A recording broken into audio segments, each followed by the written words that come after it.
them is old, the other is not. Let's pop in the tape and give it a shot. It's time for Retro Reactions with Drew and Bryan.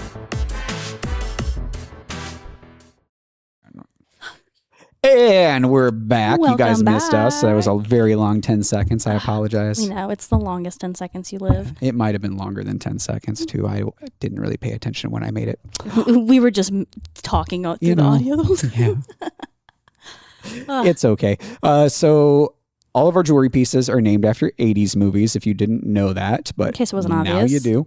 And we like to talk about a movie every week. We always just pick one from the catalog here and then watch it and talk about it. So it's great because I've pretty much not seen any of the movies.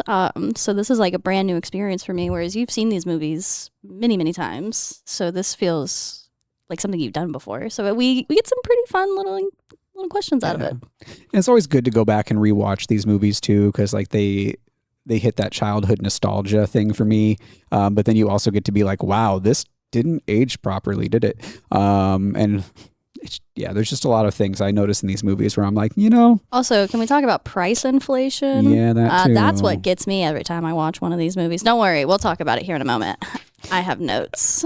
Quick little synopsis if you haven't seen Pretty in Pink. It is an 80s romantic angst parade where Molly Ringwald plays Andie, a thrifty, artsy queen just trying to survive high school, class warfare, and the emotional damage of loving boys who cannot get their priorities straight. Me too, Andie. She's caught between Duckie, her lovable, chaotic best friend who dances like rent is due, and Blaine, a rich soft boy who has the personality of a pastel sweater, but means well. There are prom disasters, rich versus poor drama, parents with feelings, and one iconic homemade pink dress that did more for DIY fashion than Pinterest ever could. It's sweet, it's messy, it's a little heartbreaking, and it's a perfect reminder that the 80s believed true love required synth music, emotional suffering, and at least one public romantic gesture. They really came for Pinterest in the DIY world. They sure did. That was a crazy take. Yeah. Wow. I'm going to have to disagree. I was going to put in there TikTok shop, but Pinterest seemed both. Maybe Temu or Shein. There's so many things we could drop in there. You could. That's pretty interchangeable. So all of these things could be blamed on Molly Ringwald is what we're getting at. Like Shein is because of Molly Ringwald, so it's her fault. Damn it, fast Molly. Fashion exists. See, you come for the jewelry, you stay for these amazing takes on movies and life that we have. This is really what you're here for, and we're aware. That's why we make this the best part of the day. You're ready to hear my takes. So the very first thing I said was that she's a secondhand fashion queen. That's made well aware at the very beginning of the movie, and I couldn't have been more excited as a secondhand fashion queen myself. I love altering things. I love going to the thrift, and I love the dig. However, I did not realize that mere moments later she would be getting bullied for being a fashion icon. Mm-hmm. Well, her fashion looked poor. And that's not what these people at the school were about. She looked like a grandma and they were wearing 80s cocaine fashion. Yeah, you got me there. It was too different. It was two very different styles, but man, she looked good. Okay, she had that stuff on. She did. And those kids could never know the impact that she was going to have in the real world. Literally, movie world, they had no idea that everyone was about to start dressing like that. If only they knew that she was ahead of the trend. Yep. An icon. And then we meet Iona, my next favorite character, and she is stapling records to a ceiling, and then she staple guns a literal child almost in the eye, and she's like, it was only half an inch away from your eye. Right? Love you girl. She also received some of the most iconic lines in this movie. I found this movie to be insanely quotable, but Iona was the one that I wrote down multiple quotes from. God, she was great. She said, "It's after 7. Don't waste good lip gloss." That's some real advice, okay? Why am I putting on my good lip gloss at 8:30? I don't. I get it. I get it. Got to stay popping. When I was watching this movie, her character, I was like, wow, she is really pretty. Who plays her? And then I Googled it and I was like, oh my God, it's Annie Potts. It's Meemaw from Young Sheldon and Bo Peep from Toy Story. I had no idea. I have only really Peep. known that actress like now in her elder years. Never saw her in her younger years, but it was interesting to see that. I didn't recognize. She's fantastic. I loved her in this movie. She had so many different haircuts, so many different wigs, so many different outfits. The fashion in this movie was great for everyone really dogging on the main character's fashion sense. Let me just get that out there, okay? And then the rest of my notes are essentially me fawning over Duckie, who is my like favorite character in all of this, because what do you mean he's a player that can yearn? That's I think Duckie is proof that being nice is not the same as being healthy. Oh, that is very true. Yeah, no, what you said. But man, was he really good at yearning, and I could appreciate that every time. He has persistence. He does, and he's pretty romantic with it. Not gonna lie, like he really figured out what she liked and leaned into that, and then would turn around and do the total opposite. He's also a walking boundary issue. Oh, 1,000%. His little, I'm not going to ride my bike outside your house anymore. She didn't want him doing that in the first place. Yeah. But he was persistent. Yep. And that unfortunately probably would have worked on me. Also, can we talk about a young, angry James Spader? I know him from Blacklist, which is him in his elder years, and I didn't realize he was so attractive when he was younger. Now you know. Now I know. Now I need to go back and watch some other movies from the 80s with him in it. Little did I know. Anyways, a lot of this is based around a prom, and our main character, Molly Ringwald, does go prom dress shopping, and this is where I find the first physical evidence of pricing in this movie. She checks out a dress that is $650, which... Wow. Still a pricey dress by my standards today. Again, I'm a thrift queen. $10 is a little much for me, but I'll make it work. So $650, I was like, okay, but it's a prom dress at a mall, probably designer. I did the math. With inflation, that's $1,900 today, not including the fact that it would probably be considered vintage. So it'd be more expensive. And That's that is wild. just insane to me. I thought it would have been more. Well, I assume it'd be more because it's vintage at this point. Yeah. So I'm really only accounting for that dead dollar amount of $650 converted to today with inflation. That's $1,900.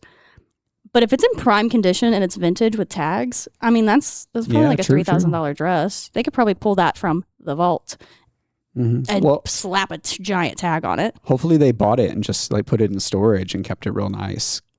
And now they have it so that you can pull it out. They're like, well, she's in her 40s now. We should give her this dress. And then she gets it listed online and she's like, I made $10,000 off this dress. And then her parents are like, oh, we want half of that. I'm taking the scenario a little too far. I'm sorry. No, I hate it because it's like painfully accurate as someone who like really likes vintage. I'm over here just so disturbed remembering conversations I've had with people that are like, I sold my vintage Coach purse that my mom gave me. You did what? When and why? I sold mine for money. That's why. You could have just gifted it to me if you didn't want it in your house. Never recover from that. That's okay. What other things did you notice? Or was let's that see. Was that it? Oh, our secondary love interest was probably the lamest secondary love interest I've ever seen. Blaine. Oh. Yeah, he has the personality of like a wet saltine cracker. He literally does. And she's like, he's taking me on my first date. And then he's like, yeah, we're going to go to a party. She's like, I don't want to go to a party. And he's like, oh, but we're going to go to a party. And then he takes her to this party and everyone is mean to her. And like, girl, you didn't want to go to that party in the first place. Also, who plans a first date for a party? Let's be so for real. I can't imagine. If someone told me my first date, we were going to go to like a house party, I'd leave. Really? Not even like a dinner? Not even like a, let's grab a drink and then go to a party later. He was the worst. The actual worst.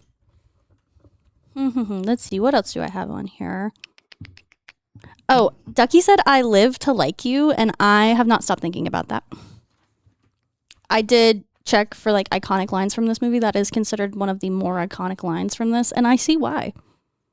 Absolutely. Like, yeah. he really put his whole heart in that. He was like, I live to like you. It's like, wow, that's cute. That's really cute. Again, a walking creepy. boundary A little issue. creepy, but yeah. So who do you think Andie should have ended up with in this movie? Like Blaine, Duckie, or herself? Drop your comments. Let us know what you think. What do you think, Drew? I mean, definitely herself. She was in high school. Also, Right? Can we talk about the fact that this movie was in high school? It's true. I thought this was early college, the way that they were like going to a bar regularly and knew like the bouncer and everything. I was like, oh, this is like, freshman, sophomore year of like community college. No, this is high school. They go to like a high school house party. Yeah. Times were different back then. Apparently it was really easy to underage drink back then. Because Iona was like, I just said he's my kid. And he's in there with like 6 cups in front of him blasted out of his mind. I'm like, they didn't even care. Like, they didn't care at all.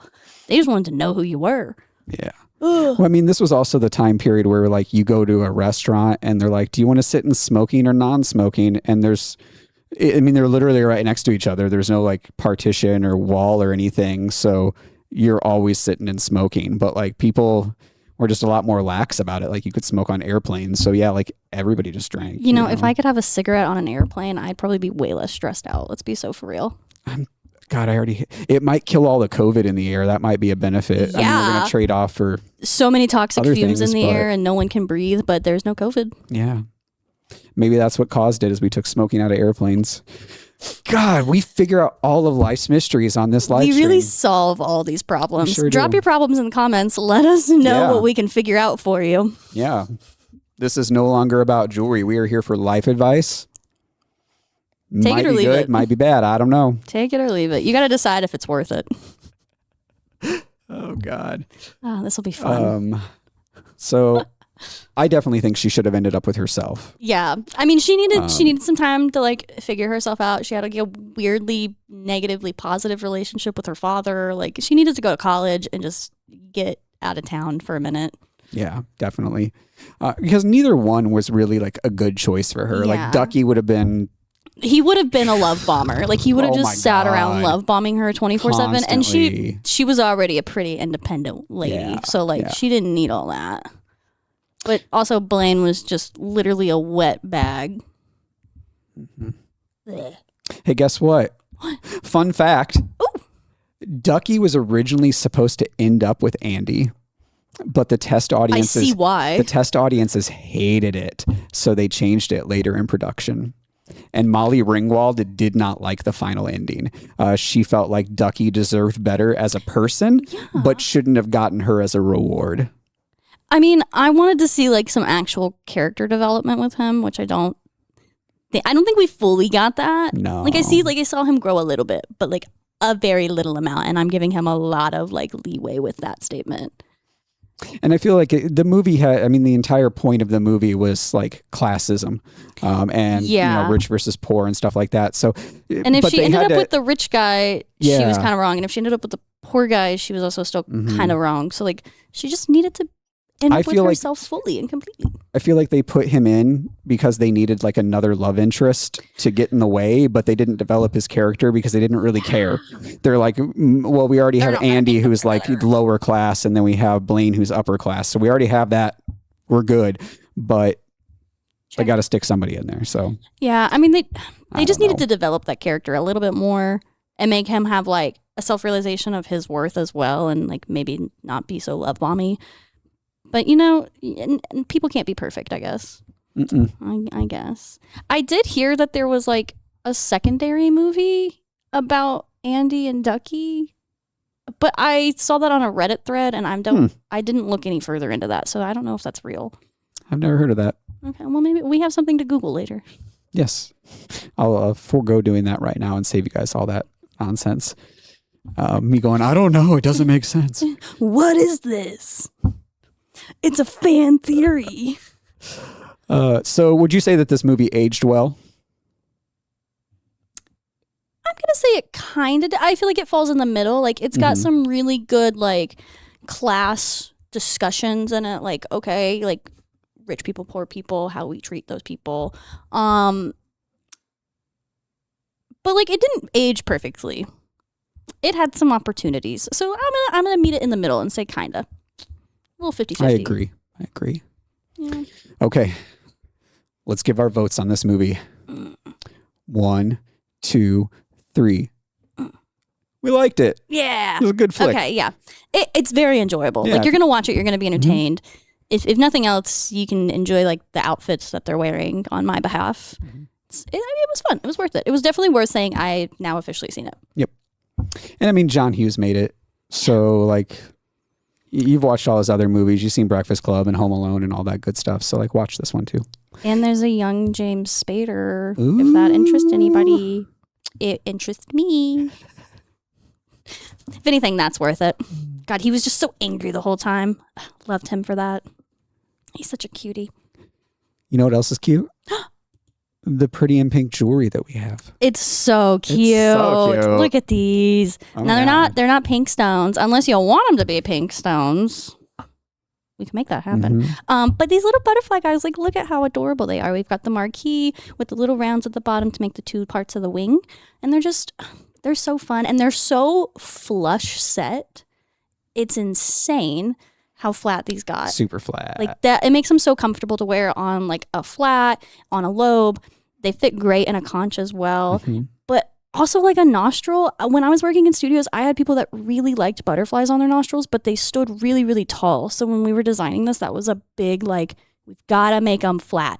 It's already kind of a big piece. So like, if you are going to commit to a statement, we want it to at least be comfortable. And we achieved that. And I'm so excited about it. I'm excited about it too. This is my excited voice. Welcome, Facets Piercing. Thanks for joining us. Welcome. Hello, Luminary Alchemy. Thanks for joining us as well. We're just talking about a bunch of sweet jewelry that we make here at Jewelry This Way. Some cool stuff. Yeah. Everything is 15% off. Everything that you see in the live sale anyway. When you head to the website, jewelrythisway.com, you will use checkout code RADJEWELRY for RAD people, and that'll snag you 15% off of any of the pieces that we talk about today on the live stream. If you missed some of the pieces earlier, just click on that little hamburger menu on the website and go to where it says live stream, and you'll see all the pieces that we talked about today listed in there. But this deal will only be live for 24 hours. So if you see things you like, put it in your cart, get it now. Grab it while you can. Get it while you can. Yep. That 15% off, it saves a good chunk of change. So, and we've got some really good like classic designs as well as some of these more fun ones. So really stock up. We've got that Valentine's Day coming up. I got to be thinking about it. So do you. Sorry to say. And with Valentine's Day coming up too, we always know that there's an influx of people coming in to get piercings, and so strange. like, yeah, so awesome. It's a cool gift favorite. to like give to a partner and be like,